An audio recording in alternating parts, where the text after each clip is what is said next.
Shalakaya Chakshurunmilitam Yana Tasmai Sri Gurave Namaha Narayanam Namaskritya Naram Chaiva Narotamam Divim Saraswatim Vyasam Kattato Chayam Udirayat Om Sahana Bhavatu Sahana Bonaktu Saviryam Karvavahai Tejasvinam Atitamastu Ma Vidvishabhai.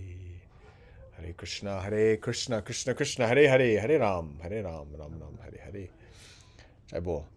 All right, so I was informed that we forgot a few shlokas of chapter 2.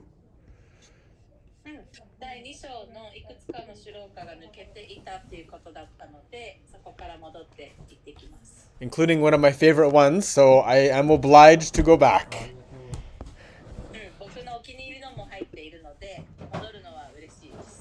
Hey, so we are continuing.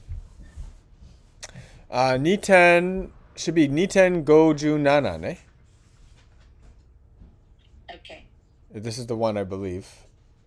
1 second, I'm just making sure that everything is properly enabled. Yes. And hey. All right.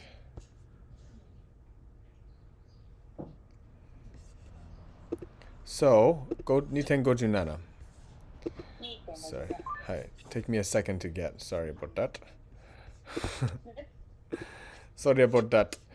Ya sarvatrana bishnehas tatat prapya shubha shubham nabhinandanati nadveshti tasya pragnya pratishtita.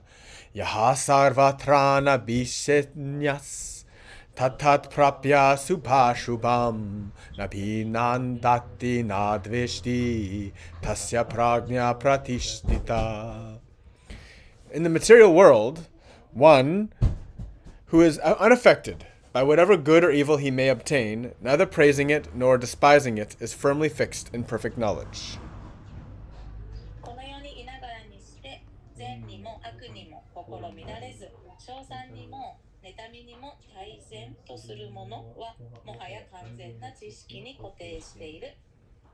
So if we're understanding life properly, good or bad is going to happen no matter what. Sometimes our star rises, sometimes we fall down very far. If we are undisturbed by anything, then we understand the reality.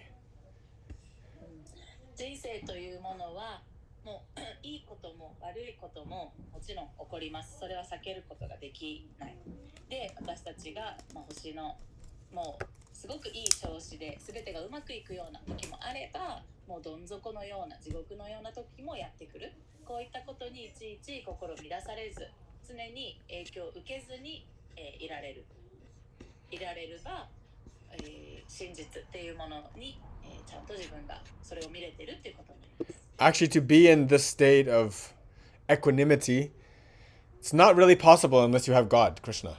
Something that's beyond material to rely upon, because basically we're totally reliant on material reality, our senses, the circumstances. We're always going to be disturbed unless we have something beyond the matter to rely upon. Yeah. So, このエコニミティっていう平静さとか、いい悪いだったりに振り回されない平穏、心の平穏っていうもの、これを手に入れるためには、この物質界っていうのを超越した存在、つまり神っていうのに頼らなければ不可能なわけですね。っていうのは、この物質界のものっていうのは全て変わって変化していくし、なのでそういった状況に左右されていたら、私たちの心もそれに左右される。なんだけど、それを超越したところに自分がよりどころを求めて、そこに、意識を向けていれば、そういったものを超越した安定っていうのを手に入れることができる。To be thus situated in perfect knowledge, this is samadhi, as Prabhupada points out. で、こういった状態、この完全なる善であるクリシュナのことしか頭にない、この完璧な超越したクリシュナに意識を向けているっていう境地を、サンスクリット語ではサマディって言います。Nitengoju Hachi 2.58 Yatha samharate chayam kurmo gnagniva sarvashaha indriyani indriyartebhyas tasya pragnya pratishtita Yada samharate chayam kurmo gnaniva sarvashaha indriyani indriyartebhyas tasya pragnya pratishtita. One who is able to withdraw his senses from sense objects, as the tortoise draws its limbs within the shell, is firmly fixed in perfect consciousness. 亀が手足を甲羅に収めるように、感覚の対象となるものから自らの感覚を引き離すことのできる人は完璧な意識に定着したと言える。So this describes the position of the yogi with perfect self-control. ここでは完璧な自分を制御できる、コントロールできているヨギについて説明してますね。Which actually for most of us must be almost impossible. この状態っていうのはほとんどの私たちにとってはほぼ不可能です。But this example of the turtle is a very common example. けどこの亀が手足をね、甲羅に収めるみたいな例え、よく使われるいい例えですね。Yep. And it's age old, this example. Also, the same example is used for describing pratyahara, because that's what this basically is. Withdraw from the senses. で、もうずっと昔からこの亀の甲羅に手足を入れるっていうのがこの感覚制御の例えとして昔から使われてきていたし、あとはこれつまりプラティアハーラを指していることですよね。Yes. And so slowly, with practice, we can get very close to this kind of sense control. で、プラクティス、練習、実践を続けることで、こういった感覚器官を制御するっていうことは少しずつできるようになっていきます。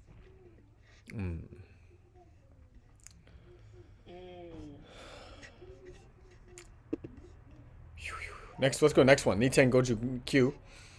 Vishaya vinivartante niharhasya dehinaha rasavarjam rasopyasya param drishtva nivartate. Vishaya vinivartante niraharasya dehinaha rasavarjam rasopyasya param drishtva nivartate. Though the embodied soul may be restricted from sense enjoyment, the taste for sense objects remains. But ceasing such engagements by experiencing a higher taste, he is fixed in consciousness. 肉体を持った魂は品欲しても過去の味わいを記憶している。だがより高い味わいを経験すればそれも忘れ意識を不動にすることができるのだ。Yeah, so that idea of sense withdrawal is impossible unless you have a transcendental focal point.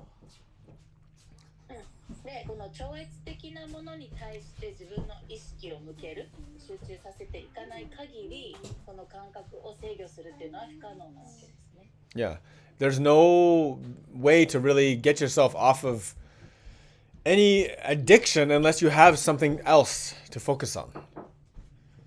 自分が今まで好きだったもの、っていうのをやめるっていうのは、それ以外に、じゃあそれ以上に何か自分が、より工事の目的のため、そっちに意識を向けていかない限り、ただ我慢するっていうのはできないですよね。And it's been proven already, the science of addiction, most people require God to get off of addiction. It's almost impossible to do it with your willpower. で、何かの中毒っていうのから、卒業するために、科学でも証明されているのが、大体の場合神様への信仰が必要だと。それがない自分の意思だけでやめるっていうのは本当にそれぐらい難しいこと、ほぼ不可能なことなわけですね。And then yesterday we talked extensively in Vedanta Sutra about the ruchi bhakti, about the taste. So that's called the spontaneous love for Krishna. So if someone in some way gets a taste for transcendental, even if they don't have full realization, just a little taste of that, it can motivate you and change your life entirely.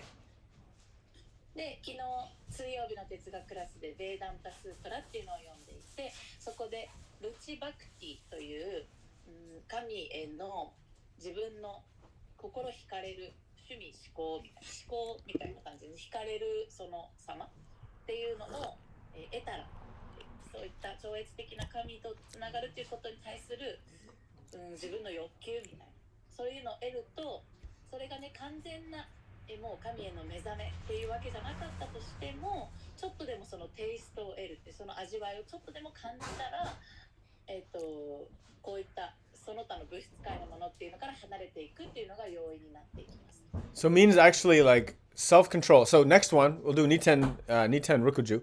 It'll explain. Yatato hyapi kanteya purushasya vipaschitaha indriyani pramatini haranti prasabhammanaha.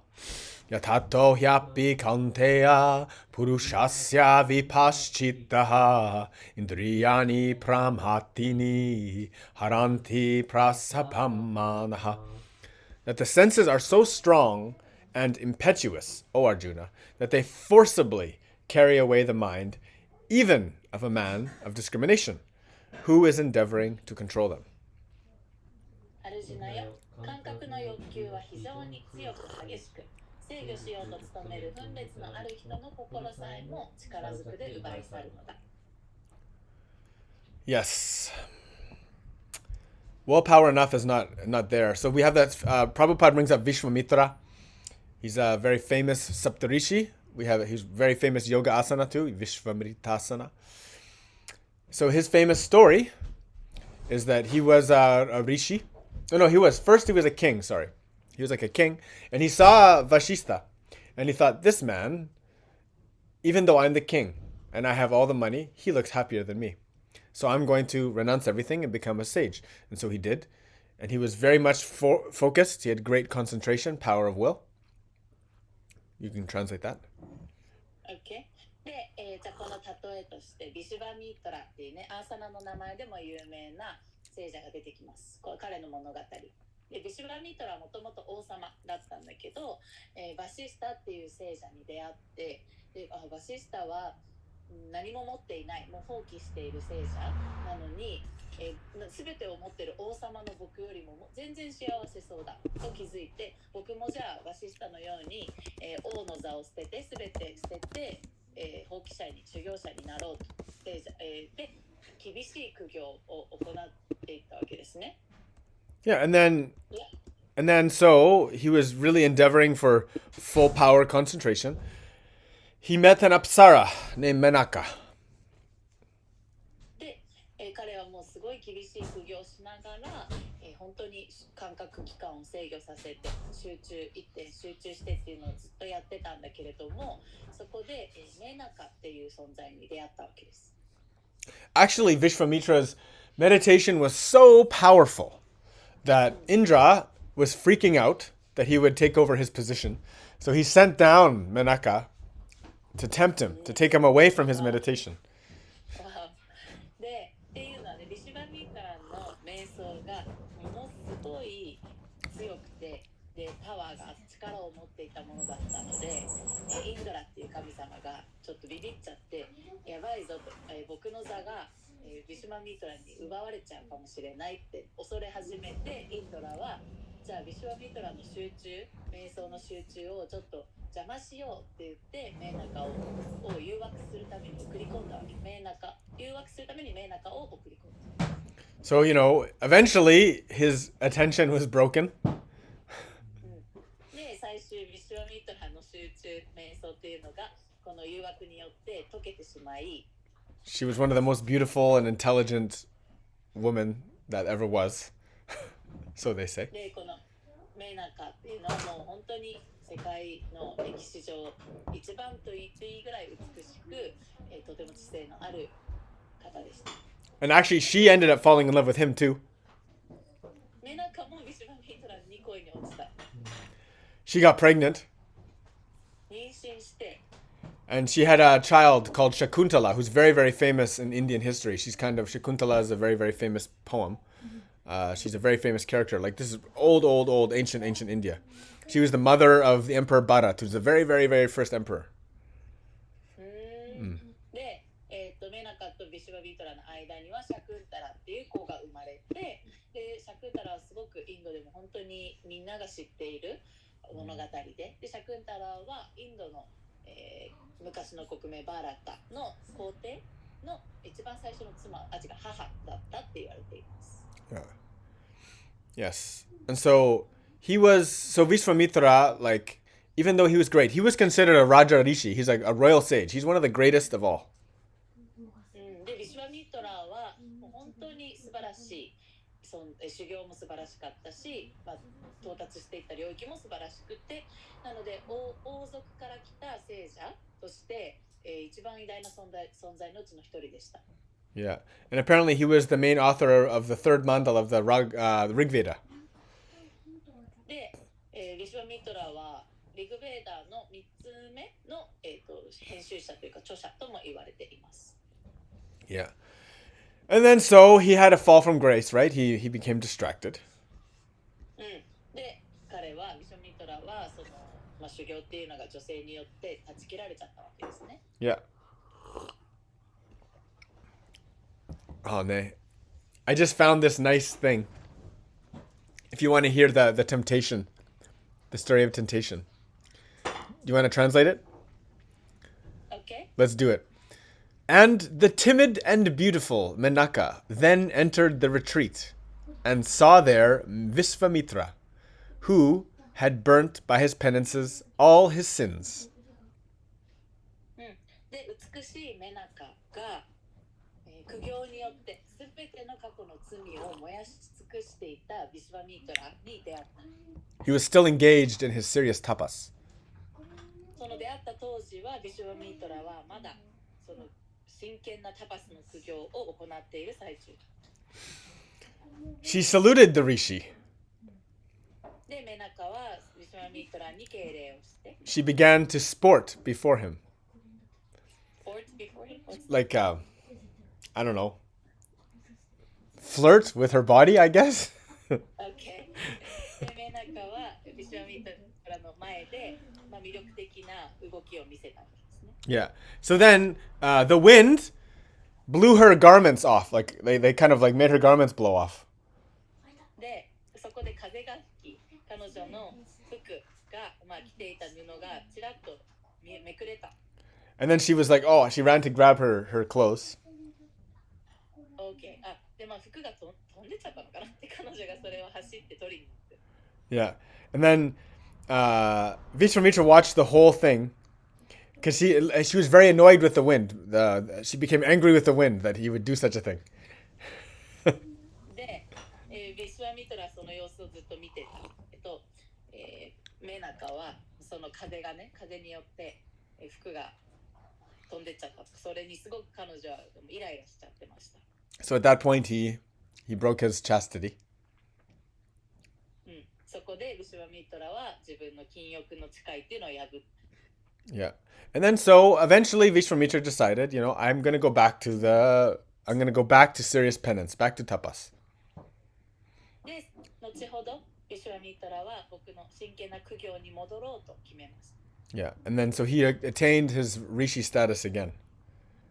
で、戻ってきて苦行したので、またその聖者っていうステータスを地位を確立したわけです。Yeah, so his fall, like his apparent fall from tapas into lust is a famous story. なのでビシュワミトラがタパス苦行からラスト情欲へと落ちぶれていったっていう有名なお話です。But also his fall and then return is also famous. なんだけど同時に彼はその情欲へと落ちぶれていった後にまた聖者になるために戻っていったっていうことも有名です。So very nice. So it shows that, even the greatest, and he's like one of the great Saptarishis, one of the greatest that ever was. で、ビシュワミトラはもう本当に偉大なサッタリシたちのうちの一人で、歴史上本当に偉大な聖者のうちの一人なわけです。And so even with such self-control, even he can be tempted, and he can give in to his temptation. なのでそれだけ感覚器官の制御っていうのをできている人でも、この誘惑っていうのに落ちていってしまうっていうことがあるっていう話です。So without full Krishna consciousness, without full God consciousness, there's no hope for the common man. なので完全にクリシュナを意識していない限り、普通の人が偉大な人でもない普通の人が、そういった制御をするっていうのはもうそんな希望はない。Alright, let's do next one. Nitan Rukuju Ichi. Tani sarvani samyamya yukta ashita matparaha vashehi yasendriyani tasya pragnya pratishtita. Tani sarvani samyamya yukta ashita matparaha vashehi yasendriyani tasya pragnya pratishtita. One who restrains his senses, keeping them under full control, and fixes his consciousness upon me, is known as a man of steady intelligence. 感覚を制御して自らの支配下に置き、意識を私にしっかりと固定できる者は不動の知性を得た者として名を世に知らしめるであろう。 Yes. Right, so that's what true intelligence is. One who's able to restrain themselves and have good meditation, stable on God. 真の知性っていうのはこういうことです。自分の感覚器官を制御下に置いて、で常に神への瞑想っていうのにずっとそこに意識を向けていられるもの。Of course, eventually our willpower will fade, but by the grace of Krishna, we're able to transcend. Only by that power. By our power alone, there is no chance. もちろんこの修練を続けていくことで私たちの意志っていうのも強くなっていくんだけれども、最終私たちの意志だけで、完全な超越状態へと行くのは不可能で、最後は神の恩恵がなければ、グレイスっていうんだけども、恩恵がなければそこへと到達することはできません。Just look how many examples there are of people who betray their friends, betray their partners. で、自分の友達やパートナーたちを裏切った人たちっていう例がね、身の回りにもどれだけ多くありますか？ Yeah, all out of lack of self-control. で、それはなんでかっていうと、自分感覚を制御できなかったからですよね。They think that most of the time they think that they are the ones in control running the show. で、そういったことをしてしまっている人たちでも、自分たちはちゃんと、この自分が物語の主人公でちゃんと、やることをやっている、感覚を制御しているって思えている人たち、思えていることがよくあります。They'll think, oh, look how great I am. とか、自分の素晴らしさに酔いしれていたりとか。Look at my great job, my great lifestyle. 例えばね、自分はこんなにいい仕事についていてとか、こんなにいい暮らしをしていてみたいな考え。Look at how great I arranged everything. とかで、自分が生活をここまで築き上げてきたみたいな自信とか。Okay, but all of this is false. It's false ego. That's the false ego.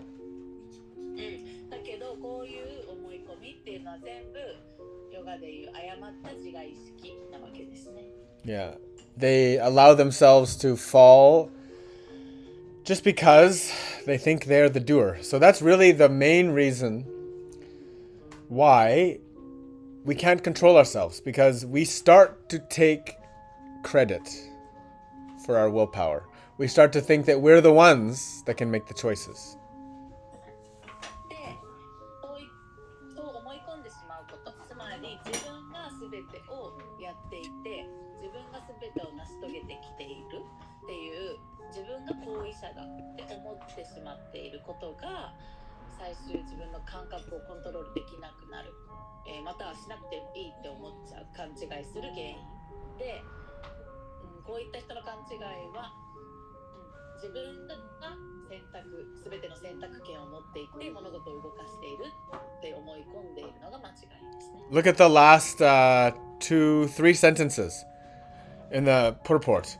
The so-called yogis who meditate on something other than Vishnu simply waste their time in a vain search after some phantasmagoria. We have to be Krishna conscious. We have to be devoted to the personality of Godhead. This is the real aim of yoga. で、プロポート解説の最後ですね。最後の3行ぐらい。ビシュヌのお姿以外のものを瞑想する名ばかりのヨーギーは幻想を追い求めて時間を無駄にしているに過ぎない。私たちはクリシュナ意識になり、思考人格心に献身的に使えなくてはならない。これがヨーガの真の目的である。ハリボー。2点62。Dhyayato vishayan pumsha sangasteshu pajayate sangat sanjayate kama kamat krodo bijayate Dhyayato vishayan pumsha Sangasteshu pajayate sangat sanjayate kamaha kamat krodo bijayate. While contemplating the objects of the senses, a person develops attachment for them. And from such attachment, lust develops. And from lust, anger arises. This is so true. Yes. 感覚の対象を見、また思うことで、人はそれに愛着するようになり、その愛着より欲望が起こり、欲望から怒りが生じる。Yes. So this is, this actually basically overlaps with our idea of brahmacharya. で、こことブラマチャリアっていう概念が一緒です。Because if you have real brahmacharya, you will perceive everything as spirit, Brahman, and you won't reflect, contemplate, or re-attach yourself to anything the senses perceive. で、あなたがちゃんとブラマチャリアができていれば、できている状態っていうのは、すべての存在をスピリットで見る、魂で見る、魂を見るレンズで見ていく。っていうことは、so you won't perceive things. You won't, because look, your eyes, they always look at what you want, right? Yes. で、まずね、私たちはこの目で、世の中を見ていくと、この目に映るもの何が欲しいかっていう目線で見ていきますよね。So your eyes are going to see something. まず目に何か映ります。Some man, some woman, whatever. まあじゃあそれが男性だったり女性でもいいですね。Then your mind gets involved and revisits. It goes back and it starts contemplating it. で、自分のマインドっていうのはその目に映った対象のところにそのマインドが入り込んでいくね。それで、その人がもう目に映ってなかったとしても、後々またその人のことを思い出したりして、その残像みたいな記憶のところを再訪問していくわけです。You immediately start meditating on some physical feature. And this breaks the brahmacharya because you no longer perceive the person as the spirit. You start to perceive some sense object instead of seeing the essence of who they are. で、そうなってくると、もうその瞬間からもうブラマチャリアの状態ではなくなっていきます。私たちはその目に映ったその人の外見とか肉体っていうものを、スピリット魂ではなくって肉体として見て、つまり自分の感覚を喜ばせる対象、目が喜ぶでもいいし、感覚器官五感何かが喜ぶ対象としてその相手を見るようになってしまってる。Slowly, attachment comes next. そこからゆっくりと執着とか愛着が湧いてきますよね。Yeah. From that attachment, then we start to lust. そこから欲望が起こってきます。Now, the problem is, inevitably, once you've gotten into the point of attachment, anger is going to come right away. Lust is just kind of a bonus in between. でもう愛着とか執着が湧いた時点で絶対にそのうち、怒りが出てきます。で、その間の欲望っていうのは、ボーナスおまけみたいな感じで、Yeah. それがそのお楽しみが起こったらラッキーぐらいの感じですね。Yeah. Means like lust. Not that lust is good. It's not good. It's a negative bonus. いやいやいや。Yeah. で、もちろんでもそのね欲望の部分が満たされるっていうのもいいわけじゃなくて、ネガティブな、マイナス要素を含んだ欲望を満たす経験になりますね。Because in that state of lust, your mind becomes so low. その欲望に飲まれている状態っていうのは私たちのマインドはすごい低俗な状態です。Whereas normally you might be contemplating something very high, something divine, something wonderful. When you lust after something, your mind becomes very dull, mundane. You forget higher nature. 自分が超越したものに対して意識を向けている、それを求めている状態ってすごいもう喜びとかもうなんかね感動とか愛とかっていうのが湧いてくるのに、情欲に基づいたとか欲望に基づいた対象を瞑想してたりそれをずっと思ってたりするとすごいマインドが怠けシャープじゃなくなっていってなんか低い感じになりますよね。Anger is definitely soon to follow. でこういった愛着とか執着が湧くと必ずその後に怒りがやってきます。 Because whether you get what you lust after or not, eventually your expectations are going to be challenged and your anger will flare. その執着の対象を自分が手に入れようが手に入れなかろうがどちらにせよ自分の期待っていうものはいずれかは裏切られますよね。期待が絶対満たされる 100% ってことはないですよね。Yeah. Due to expectations not being met, and they never are, attachment always leads to anger. で自分の期待っていうのが満たされないからそして 100% 必ず満たされるってことは絶対ないので、期待が裏切られることで怒りが出てきたりイライラしたりするわけですね。Niten Rukuju-san, Krishna continues. Go ahead. Yeah, this not only for lust objects, but also like I think children, like family, or also like food. All these things are objects, right? Absolutely, absolutely. Lust isn't not just having to do with sex. Lust for food is the same thing. Lust for stuff is materialism, Yeah, right? yeah, I lust for that shirt. I lust for that woman. I lust for that cupcake. Whatever it is. yeah. Or experience certain experience. Definitely. Contact with my senses to some object. Right. Yeah. なのでここでの補足でこの欲望とか情欲って言った時になんか性的対象だけじゃなくってそれはもう他の人間に対してもそうですね。それは家族だったり友達だったり他の人間もそうだしこういう経験こういう体験自分の感覚が喜ぶような体験それは例えば美味しいものを食べるとかケーキを食べるとかチョコレートを食べるそういうのも含まれるし自分の感覚が喜ぶものに対する愛着とか執着っていうことからこれっていう見方でこのシュローカを読んでください。Niten Rikuju-san. Krodad bhavati samoha. Samohat smriti vibramaha. Smriti bramshad buddhi nasho. Buddhi nashat pranashyati. Krodad bhavati samoha. Samohat smriti vibramaha. Smriti bramshat buddhi nasho. Buddhi nashat pranashyati. From anger, complete delusion arises, and from delusion, bewilderment of memory. When memory is bewildered, intelligence is lost, and when intelligence is lost, one falls down again into the material pool.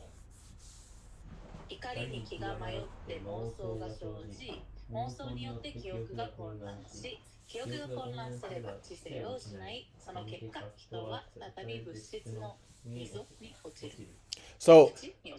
So without intelligence, like intelligence is buddhi, which lives next to the soul, means the intelligence can bring us right up beside the soul. で知性っていうのはここではサンスクリット語でブッディって言います。で、ブッディっていうのは私たちの魂のすぐ横に宿っているって言われていて、つまり知性を正しく使えば私たちは本当に魂のすぐ近くから動いていくことができるわけです。Right? This chapter is all about Buddhi Yoga.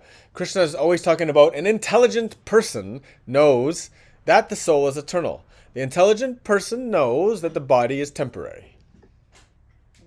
で、このチャプターっていうのはブッディのヨガについてずっと話しているんだけれども、クリシュナが言っているように知性がある人っていうのは魂を理解している。そしてこの体は一時的なもので去っていくものだっていうのを理解しているって言ってます。So we've contemplated the senses, we've lusted, and we get attachment, then we've lusted, we got angry. で、この肉体っていうものに目を向けたりとか、そこに意識を向けていると、私たちはそこに対して執着が出てきて、でそこから期待が満たされない、思う通りにならなくって、怒ったりしますね。So after getting angry, we say in English, you became blind with rage. The anger made you lose your place. 英語でもその怒ったことによって自分を見失ってるねっていう言い方があります。Yeah, you became totally deluded. You became stupid, actually. And you end up acting very irrationally. つまり怒りに飲まれると幻想に陥った状態、物事を正しく見れてない状態になるわけですよね。なのでストゥーピッドっていうも愚か者な状態になっちゃうわけです。And also, of course, it messes with your memory because what you know you should do in this situation or that situation, when you're angry, you don't do that. で、同時に記憶が混乱するって言われてる。これは怒ってる時っていうのは、じゃあ本来だ怒ってなかったらこの状況でどういうふうに反応してどういうふうに行動すればいいかっていうのを分かっていた。そういう記憶があるはずなのに、怒りによってその記憶が混乱しちゃって、今どうやって正しく何を言ったり何をしたらいいかが分かんなくなっちゃう。So then the memory disturbs the intelligence. なので記憶っていうのが知性を邪魔したりすることがある。So look, this all began because we started meditating on the senses. で、こういった状況になっちゃうのはそもそも五感とか感覚っていうのを大事に意識を向けすぎたり、それを思いすぎているからですね。For some of us, this cycle, it's very quick. It happens in a minute, maybe an hour, maybe a day. For some of us, this cycle might last like a month or a year. But eventually you're going to fall back down and lose your intelligence. で、この、ね、物質の対象に意識を向ける、そこから愛着が湧く、期待が満たされなくて怒りが出るとかっていうこのサイクルが1分で起こる場合もあるし、1時間、何日間、1週間とかっていうサイクルで起こる場合もあるし、またはもうそれが何年も続いてそういう状態になっていくこともありますよね。人間の関係性とかそうですよね。で、そういうのでも最終必ず、ここで言われてる結果になるわけです。But the point is, if it takes you a minute or a year, it's both horrible. で、それがね、1分で、それが起ころうとも何年もかかろうともどちらにせよよろしくない、嬉しくない状況ですよね。Because you end up back in the material pool. So, to begin with, we have to meditate on God. We can't meditate on the senses. なので私たちは、神に対して間違えた感覚に対して瞑想するっていうことは、すべきでないっていうことです。Now, some people, they know this process. That's why they try to renounce things. They try to say, okay, I'm going to become a pure brahmacharya and I'm not going to eat anything 6 days a week and I'm going to do severe tapas and hold myself back from everything and go sit in a cave.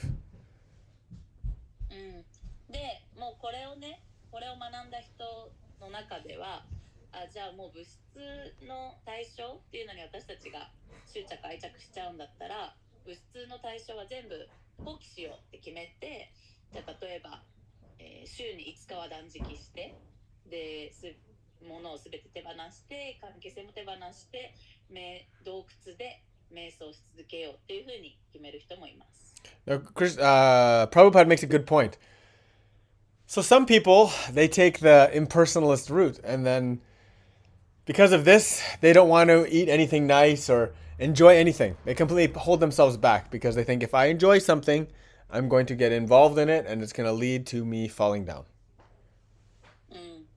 で、解説の真ん中ら辺ですね。例えば、非人格主義者。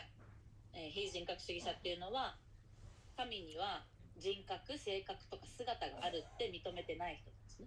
こういう人たちは、じゃあ思考主とか絶対者は人格を持たない存在なんだから、自分も食べる行為っていうのはしてはいけないって思って、美味しい、その人もね、美味しい食べ物を避けようとする。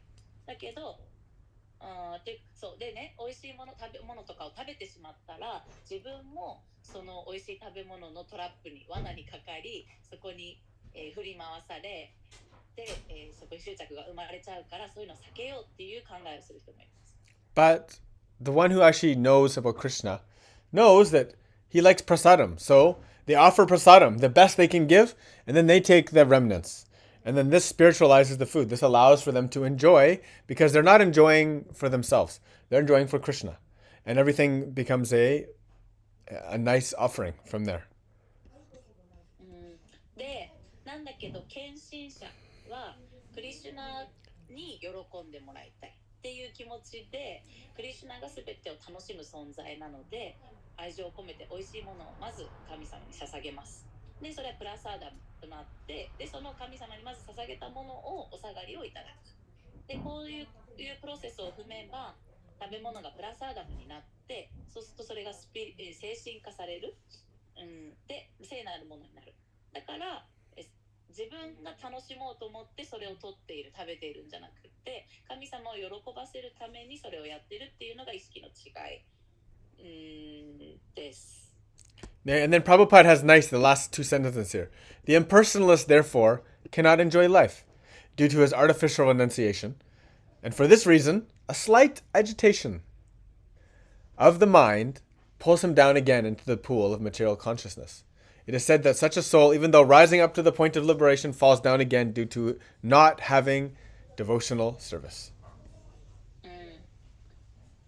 で、献身者でない人はプラサダムが物質的だとして拒む、ね、食べない。で、つまり非人格主義者、献身者でない人っていうのは不自然な放棄をしているため、ほんのわずかな心の乱れっていうのからでもこの物質世界の深い淵に落とし入れられちゃ落ちていってしまう。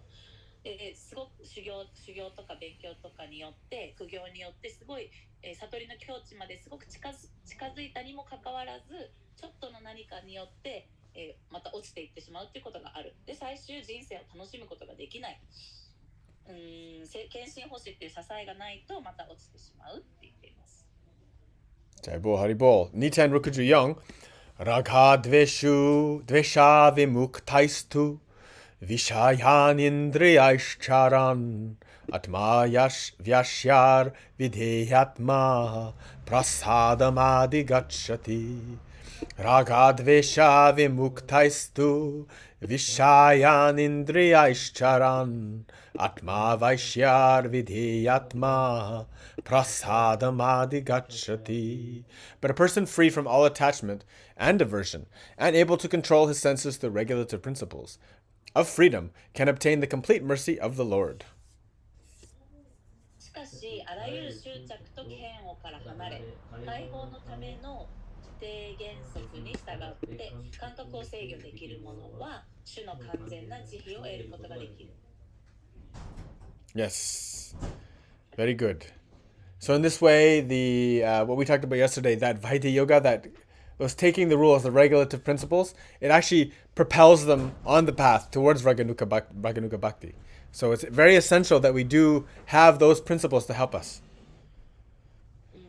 で、昨日の哲学クラスでも話した4つの原理原則っていう話で、こういったものはそれを守ろうとすることで私たちをこの献身っていう、私たちの中に献身っていう心が育まれるように手助けしてくれるものでもある。なので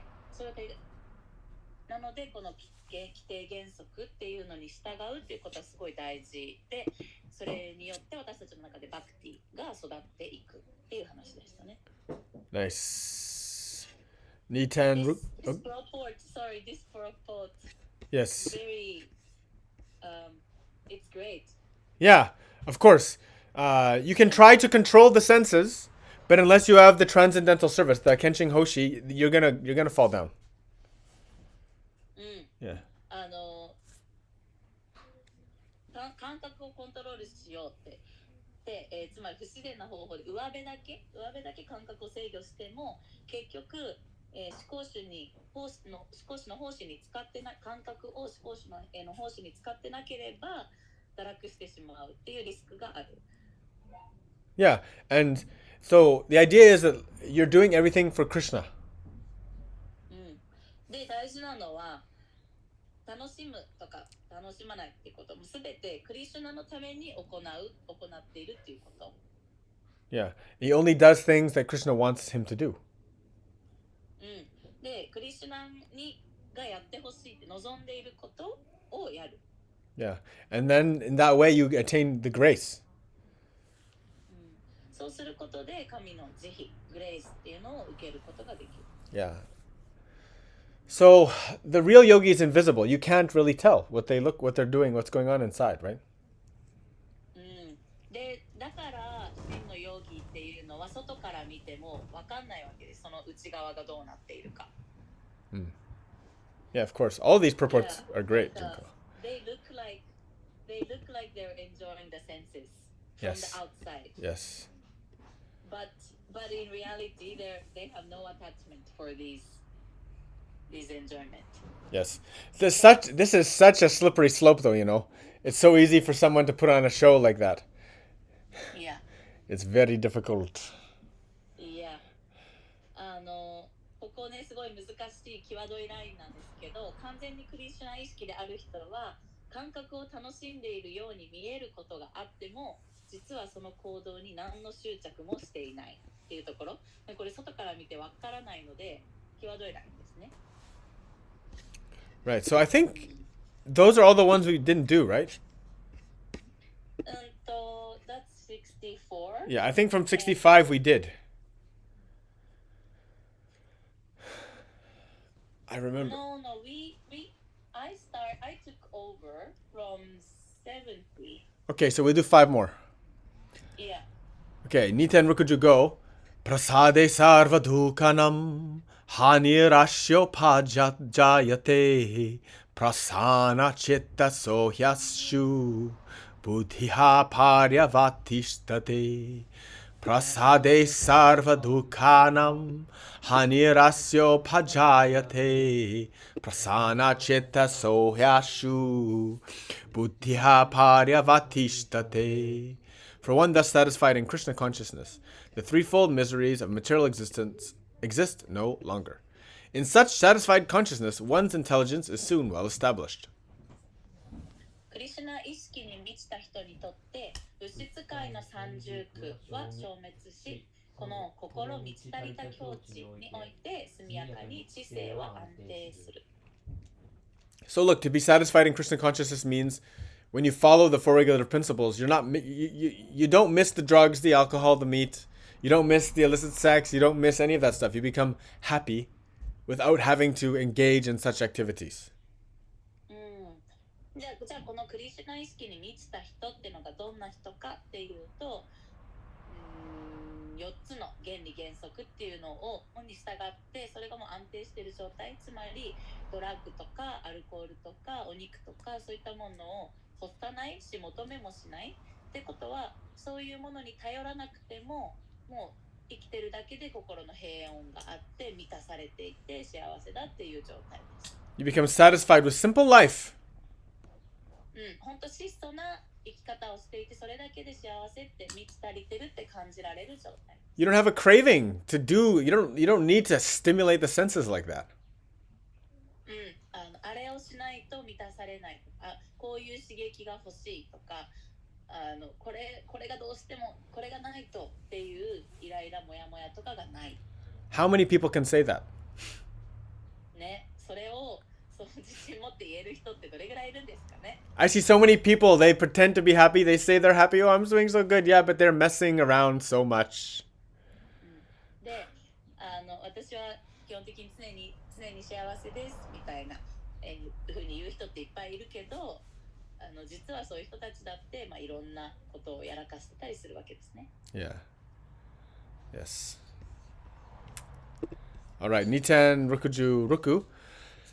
Nasti buddhira yuktasya nacha yuktasya pavanaha nacha bhavaya tashantir ashantasya kuta sukam. Nasti buddhira yuktasya nacha yuktasya pavanaha nacha bhavaya tashantir ashantasya kuta sukam. One who is not connected with the Supreme in Krishna consciousness can have neither transcendental intelligence nor a steady mind, without which there is no possibility of peace. And how can there be any happiness without peace? クリシュナ意識で思考主と結びついていないものは超越的な知性もなければ心も安定せず平安の境地は望むべくもない。望むべくもない、望めることすらできない。Right. 平安なきところに真の幸福などあり得よう。So if there's no Krishna, there's no peace. If there's no God, there's no peace. つまりクリシュナや神に心を向けられてなければ心の平穏とか真の幸福っていうのはありえない。Because there's nothing transcendental to put your attention on, means you're always going to be focused on something material, which means you'll always be inevitably pulled back into the senses and the contact with the sense objects, which means it'll bring you back to that cycle of attachment and lust and anger and delusion and memory loss. で、自分の意識や心っていうのがこの物質界を超越したところに向いていなければ、つまり神に向いていなければ、私たちの意識や心っていうのはじゃあこの物質界のものに向けてるってことですよね。何かにこのマインドっていうのは何かフォーカスする対象が絶対必要なので、そっちに物質界のものに向いてるっていうことは物質界のものっていうのは全て変化していくものなのに、それに対してそれに幸せや心の平穏の拠り所にしていたらそれが変わっていってしまうし、思い通りにもならない。善も悪もある、いい悪いも絶対あるところに、期待しても思い通りにならないので、絶対に執着が裏切られたりして怒りが湧いて、でまたその怒りが湧いて自分の怒りの中で幻想が起こってきて、で幻想が起こって記憶もおかしくなってっていうサイクルがずっと続いていっちゃうわけですね。So if they don't have an idea of God, if there's no Krishna in their life, then life is just death. So we might as well just go full on Kairak Shugisha, full on hedonism, just enjoy like crazy before you die, right? で、自分の人生の中に神、クリシュナがいなければ、もう物質界しかないって思ったら、自分の運命は死ですよね。この肉体とともに終わる。だったらもう完全に快楽主義者、100% 快楽主義者になって、もう死ぬまでとにかく快楽を楽しむっていうことをもうやるっていう考えになりますよね。There's no peace there because there's no ultimate goal. There's no purpose of life. で、そこにはそういう生き方だと本当の平穏っていうのは起こり得ないっていうのは人生の究極の目的っていうのがない状態だからです。And this is the main problem you see in the modern world. 現代社会に見られる問題っていうのはもうこれです。There's no meaning. 生きがいとかがない。People are just doing everything just for money and for fun and enjoyment, but there's no real meaning. There's no depth to that. 人々が生きている目的っていうのがお金だったり、自分自身や周りを楽しませることとか、気持ちよさとか、便利さ、快適さで、こういうのだけを求めていても深みが一切ないし、意味もないし、生きがいもない。And so they end up seeking refuge in drugs and alcohol and sensual enjoyment purely for contact with the senses. で、そういう状態だと、もう心の平穏がないからドラッグとかアルコールとか、あとはこの感覚器官を五感を満たすような快楽的な行為とか行動とか体験っていうのを常に求め、そっちによりどころを求める。それで一時的な喜びを得てどうにかやっている感じですね。And there's no further thought about peace or how Krishna lives in the heart of all beings and how we should focus on that. There's no thinking of this. で、そういった生き方の中には、どうしたらもっと永続的に続く幸せとか真の幸福が得られるかっていうところに考えも及んでないし、または全ての生きとし生けぶるものの中にクリシュナが宿っている、神が宿っていて、全ての生命体にとっての調和とか真の幸福って何なんだろうって考えるところにも意識は及んでないですね。Niten Rukujunana Indriyanam hi charatam yanmano nuvidhiyate tadasya harati pragnam vayurnavami vambasi. Indriyanam hi charatam yanmano nuvidhiyate tadasya harati pragnam vayurnavami vambasi. As a strong wind sweeps away a boat on the water, even one of the roaming senses on which the mind focuses can carry away a man's intelligence. 水の上を、動いている船が強い風に吹き流されるように、たった一つでも感覚に心を許してしまえば、人の知性はたちまち奪われてしまうのだ。Ne? A little thing, so small, out of the corner of your eye, totally mess you up. っていうのは、例えばこの視界に映る端っこの方に映るそのちっちゃなものでも、それを見た瞬間、マインドに入ってきた瞬間に、あなたが完全に持ってかれちゃうってことがあるわけですね。One little temptation will take everything away. なので、ちっちゃな誘惑でさえあなたの心は奪われてしまう。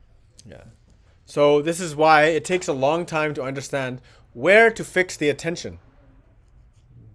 だから長い時間をかけて私たちはどこに意識や注意を向けないといけないのかっていうのを学んでいく。Path of yoga is very difficult, to actually understand how to be engaged in full devotional service to God. This is not something that comes immediately. ヨガの道っていうのはすごい難しいものでもあるし、完全に自分の生き様を神へと奉仕に捧げていくっていうのはそう簡単にすぐに起こりうるものではないです。Yes. Niten Rukujun Hachi. Tasmadyasya mahabaho nigrihitani sarvashaha indriyani indriyartebhyas tasya pragnya pratishtita. Tasmadyasya mahabaho nigrihitani sarvashaha indriyani indriyartebhyas tasya pragnya pratishtita. Therefore, O mighty armed, one whose senses are restrained from their objects is certainly of steady intelligence. 故に豪遊の死よ、感覚がその対象の方に向かぬよう統制できるものこそ安定した知性を備えたものである。Yes. So we have to restrain through meditation on the Supreme. なので思考主への瞑想っていうところに自分を留めておく必要があるわけです。And it's a process. で、それはステップバイステップで徐々にやっていくものです。Yeah. Yeah. We have to be willing to go through that process if what we really want is peace. 本真の心の平穏っていうのを探求して求めていたら、本当にそれが欲しかったら、そのプロセス、その道を歩んでいかないといけない。Sadhaka. He talks about a sadhaka is the one who understands that Krishna consciousness can be established in intelligence, practicing under the guru, practicing under the teachings, doing the practice with surrender, ultimately. で、解説に書いてあるのが、クリシュナ意識こそ、違うね、そのためには神聖なる誠に正しい、本当に正しい精神の師、先生のもとで、この技術を磨かないといけない。で、このことを完全に理解できたものがサダカ、つまり下脱を得るのにふさわしいものと呼ばれる。This next one will be the last one we do today. 今日はこの次ので最後です。And I chanting this sometimes in Shavasana for you guys. シャバーサナ中にこれをみんなのに向けて唱えていることが多々あります。So I'll do it with the harmonium.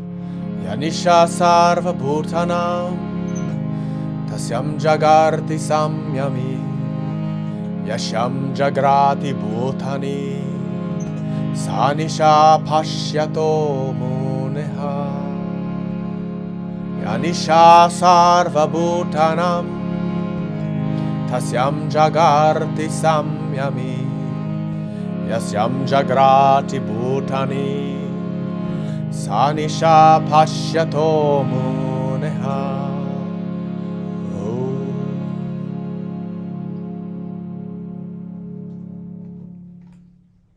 Yes, very great. What is night for all beings is the time of awakening for the self-controlled. And at the time of awakening for all beings is night for the introspective stage. Or, like I like to say in English, to the normal person, the outside is day, the inside is night. And for the awakened yogi, the inside is day and the outside is night. あらゆる生物が夜としている時は自性の賢者にとって昼である。あらゆる生物が昼としている時は内観する賢者にとって夜である。で、ウェロンのお気に入りの言い方は、賢者にとって、違うね。普通の人にとっては、外が昼で内側が夜、闇。で、ヨギにとっては外側が夜、闇で内側が光、昼だ。So very often, especially the Westerners, they always have the same comment about this.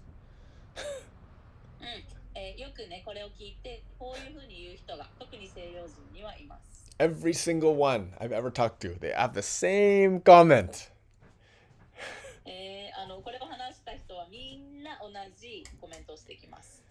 Why would we have why are we not allowed to enjoy with the senses? Why are they there if we can't use them? でね、じゃあこの感覚を楽しんじゃいけないってなんでって、そもそもこの五感や感覚っていうのを持って生まれてきてるのに、なんでそれを楽しんじゃいけないんですか? Ultimately, these people are atheist. They don't believe in God. こういう人たちはつまり神を信じない人たちです。They might even say there might be a God somewhere, but unless you can understand the experience of God, of course their comment makes sense. もちろんね、神を体験するっていう状態を理解できない場合とか信じていなければ、そういうふうに言うのも理解できますね。If you can understand that experiencing God from within is full of truth, consciousness, and bliss, Satchitanand. It illuminates the inside. It's full of bliss everlasting. And it's way beyond anything the senses can contribute to your enjoyment. And ultimately, you use the senses not for your enjoyment, but rather to serve in devotional service. Out of kindness for Krishna.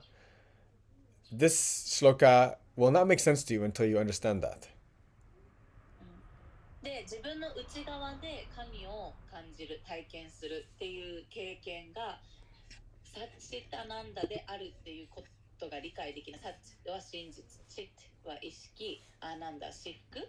この真の意識が至福を感じている状態、これが、理解できなければ、これが理解できていれば、できれば、この五感、外の世界と関わることで得られるこの五感を通して得られる感覚とか喜び、快楽っていうのが、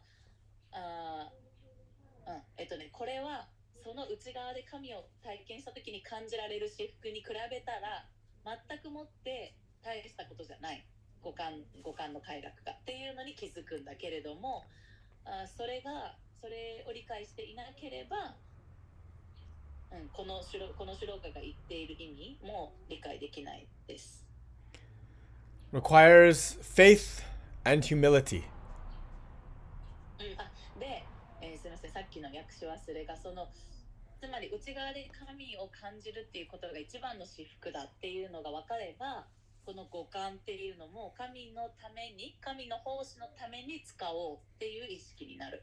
でそうすることで、だって自分も真の永遠に続く至福が感じられるわけだからなんだけれど、そのために愛を持って、親切にクリスナイの奉仕に使おうってなるんだ。自らそういう気持ちになるんだけど、そうじゃなければ五感は自分が喜ぶために使おうってなりますよね。で、yeah, and then what did you say again? In the last? Kenkyo and what is faith again? 信仰。Shinko. Shinko and Kenkyo. Very important. はい、信仰と謙虚さがとても大切です。You have to have faith that there is a higher experience than any amount of sex, drugs, and alcohol. つまり、どれだけの性行為やドラッグやアルコールよりももっと高次な体験、もっと高次な喜びがあるっていうことを信じる。それが信仰ですよね。それを信じないとできないですね、これは。That's hard, especially for the old materialist, the one who's already lived a long life. They're like, oh, my whole life, all I've known is just sensual enjoyment. I don't believe your story. でね、これを信じるっていうのは多くの人にとってすごい難しくて、特に長く生きてきた人、物質界の中でこういった超越的なもの一切意識をそこに向けずに生きてきた人たちには、もう僕は何十年も長く人生生きてきたけど、この僕が知っているのはもうこの物質界の中で得られる喜びだけだって、思ってる人はそれを信じてるから、もう君の言ってることは僕は信じられないってなるね。The main point, though, is that they never lived their life thinking that that's real. So they'll never know the experience. They never lived their life in the context of that infinite reality. So they'll never know it. っていうのは、だけど彼らはその何十年も生きてきた人生っていうのを、その超越した現実がそもそもあるっていうことを否定してきてとか信じずに、または見ずに生きてきたから、それは知る由もないですよね。その超越的な現実っていう文脈から物事を見ようとしたことがなかった。Yeah. Hi. Haribol. Very good. So, thank you, Kaori, for telling me about these missing shlokas that we forgot to do. かおりちゃん、私たちが気づけてなかったスキップしちゃったシュローカについて気づいてくれてありがとうございます。It's good. Do you have a question, Kaori? はい、どうぞ。65のところで日本語訳で物質界の三重苦って書いてあるんですけど、物質界に3つの苦があるってことですか？ So 65. The three sufferings of the material world. Threefold miseries of material existence. Do you remember them, Junko? That's sickness, old, and death. Yeah, it's so we call it. That's a Buddhist idea. That's different, yeah. Adidaivika, Adhyatmatika, and Adhibautika. So they are. I have to remember them now. I remember the Sanskrit. I always remember the Sanskrit. I have to remember which one is which. It's Adidaivaka. Okay, so. Oh, right. So, sorrow, suffering, right? The threefold miseries of life. ここで言われる物質界の三重苦は So, Adhyatmika sorry, adhyatmika, yeah, adhyatmika is bodily suffering or mental suffering. アディアトミカはこの肉体の苦しみまたは精神的な苦しみ。Like diseases that you inherit also. 病気とかも含めます。Or some trouble that, somebody's born blind. とか、盲目で生まれてくるとかそういうのも。Yeah. So that's nice. Not so nice. The second one is adi daivika. で、2つ目はアディダイビカといって、which is like time, 時間、nature, unseen hand, things that we can't control. 自然、そして目に見えない手、つまり私たちがコントロールできないものですね。時間、自然、目に見えない手によって、動かされている。Your three, hunger, old age, and hunger, thirst, and old age also included there.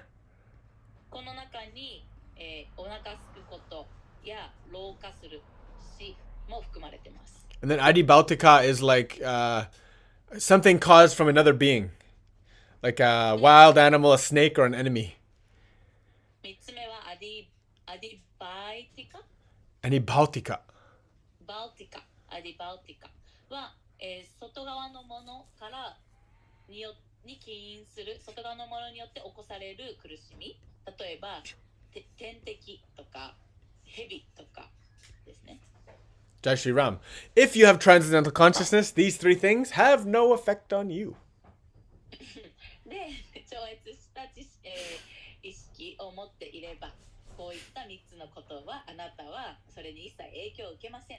You don't need to worry. 心配しなくていいわけです。You take my body, you make me suffer, it's all good. No problem. I am in Krishna's shelter. It's no problem. いや、私の体も持ってってください。もう私の体を苦しみに追い込んでください。私はもうクリシュナに意識が向いているので、クリシュナの拠り所の中、クリシュナの避難所に守られているので問題ないです。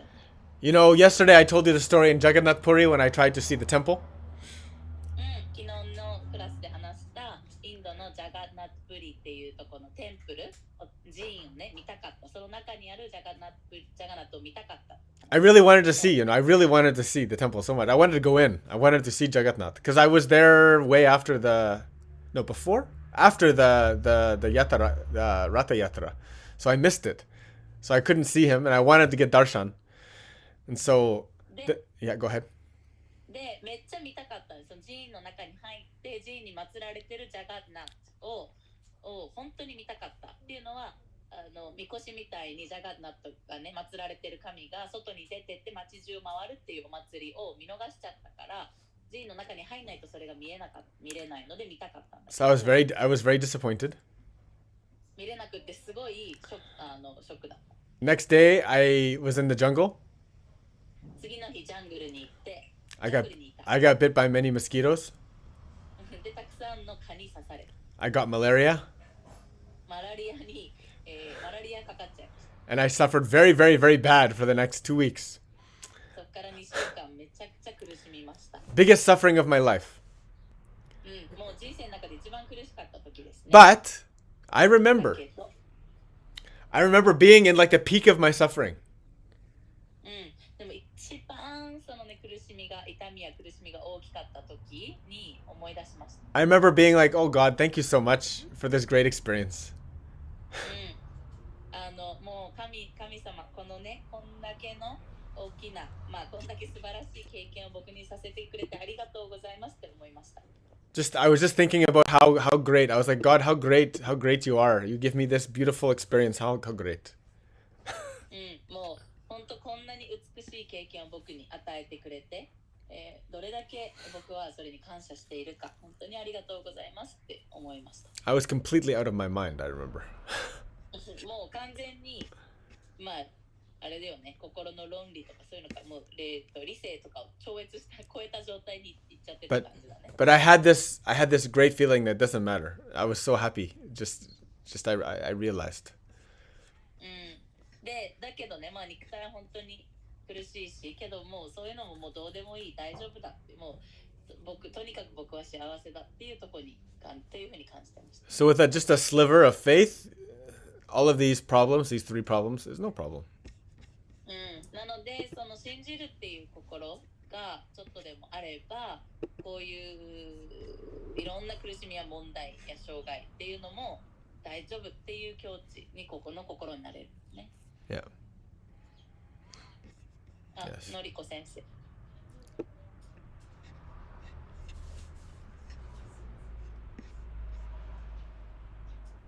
その境地っていうのは、なんかこうしんどいことがあったりとかした時に、いい方に考えるみたいな、こう意識を変えるっていうのと、そのクリシュナや神にサレンダーするからこそ得られるものとは別のものっていうふうに考えますか？はい。So when you have that kind of peace in your heart, when you are going through the suffering, or when you face troubles, is that different? Like, so to change your direction to God, is that different from taking the sufferings, taking the trouble, take it as a positive thing, positive occurring? Yeah, it's different because positive or negative, right? Those are still like kind of circumstances. で、それを前向きに捉えるとかっていうのも、前向き、後ろ向き、よく捉える、悪く捉えるっていうのも、二元性の中にあるものですよね。They're still kind of rooted in materialism. So like I could say like, oh, I got my heart broken and then I got smarter and then next time I'll be smarter. So it's still kind of like fruit-based activity ね。で、その二元性の中にあるってことは、つまり物質次元でまだ捉えているっていうことで、例えばこれが起こったっていうことも、例えばじゃあ振られた、パートナーに振られた、傷ついたけど、傷つくことで、私は学びを得たし、このパートナーシップから学んだこともあったから、次は同じような過ちを犯さないようにしよう、もっと私はこれから学んで賢くなりましたっていうふうに捉える、それは前向きに捉えてるんだけど、でもまだ結果を求めている、こうなったらいいなっていう結果を求めた捉え方ですよね。Of course, seeing the positive and the negative, it's a very, I think it probably helps equanimity. But usually we only see that after we suffer. We suffer and then we look back on it and think about it. But when you're going through it, that's the real test. で、もちろんこうやってね、いい面を見る、どんなことが起きてもいい面を見るっていうのは、その心の平穏っていうのにたどり着くためにすごい必要な要素、それに役立ってくれる考え方ではあるけど、でも大抵そういうのはその苦しみがちょっと去った後とかにそういうふうに捉えられることが多くて、なんだけど大切なのその一番苦しみのピークの最中にいる時にどういうふうに心持ちでいるかっていうところかな。Yeah. Because like especially this shloka is talking about becoming self-satisfied. でね、この心満ち足りた境地っていう65節書いてありますよね。So it means you're satisfied with Krishna. It's つま like りもうクリシュナの中にいる、クリシュナと共にいるから私は満ち足りてますっていうふうに思える状態。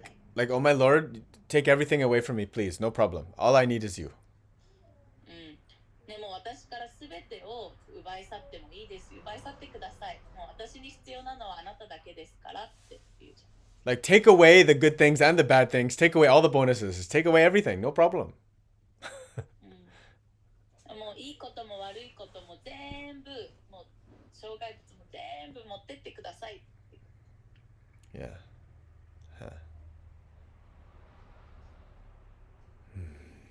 This is the real peace. Yes, that's real peace. Exactly. Yeah. Not needing anything or any circumstances or anything. Totally at peace. Yes. Real peace. 何も必要としていないし、物も必要としてないし、状況がこうなったらいいな、こうなってほしいみたいなのも必要としていない、本当の心の平穏ですよね、それって。And the main thing is this is not impossible to attain. It's very attainable.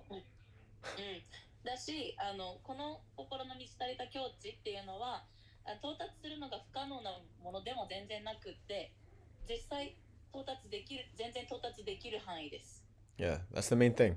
We just have to, again, faith and humility is important. You got to understand your real position and have faith in that, and not be too like this whole chapter. We talked about it, like the whole process of contemplating the sense objects and attachment and lust and anger and destruction of intelligence, all these things, right? So establishing rather the attention and the love towards the transcendental, towards Krishna, and just being satisfied with that. And that will only grow deeper and deeper. で、もう常にどんな状況が起きてても、常に自分の気持ち、意識っていうのをもうクリシュナに向けていくこと、で自分の愛っていうのもクリシュナに向けているっていう、そういう状態でいれば、いろんな欲望とか怒りとか苦しみとかそういったものも本当超えていけるし、それができるようになっていくっていうのはどんどんそれが育っていく、もっともっと深くできるようになっていくものです。ジャイボー。ジャイボー。はい。Good? No more questions? We're good? 質問他にないかな。Vanchakalpatarubhyacha kripasindubhyaivacha patittanam pavanebhyo vaishnavibhyo namo namah. Hare Krishna, Krishna Krishna, Hare Hare, Hare Ram, Ram Ram, Hare Hare.